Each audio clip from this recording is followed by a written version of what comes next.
మీరు కూడా ఒక మంచి క్రియేటివ్ డైరెక్టర్, ఒక ఆర్టిస్ట్గా కూడా మంచి పేరు తెచ్చుకుంటున్నారు. ఇప్పుడు ఈ సినిమాలో చేస్తున్నప్పుడు అంటే మీ క్రియేటివిటీని ఇక్కడ ఏమైనా ఉపయోగించారా ఆదిత్య గారి దగ్గర?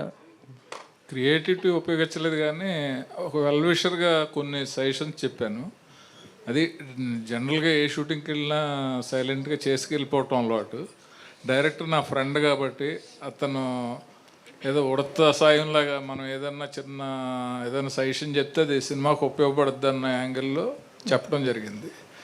సో ఈ సినిమా డెఫినెట్గా అంటే కథ విన్నప్పుడు ఎంత ఇంపాక్ట్ తోటి ఉందో సినిమా కూడా అంత బాగా వచ్చి ఉంటుంది. ఎందుకంటే డెడికేటెడ్గా చేస్తారు వీళ్ళు, పెద్ద పబ్లిసిటీ లేకుండా హార్డ్ వర్క్.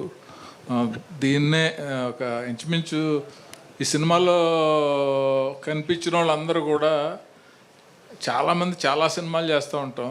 ఒకేసారి ఒక 8 లాంగ్వేజెస్లో సినిమా రిలీజ్ అయ్యి మనం చాలామందికి తెలియటం అనే ఆపర్చునిటీ కొన్నిసార్లే వస్తుంది.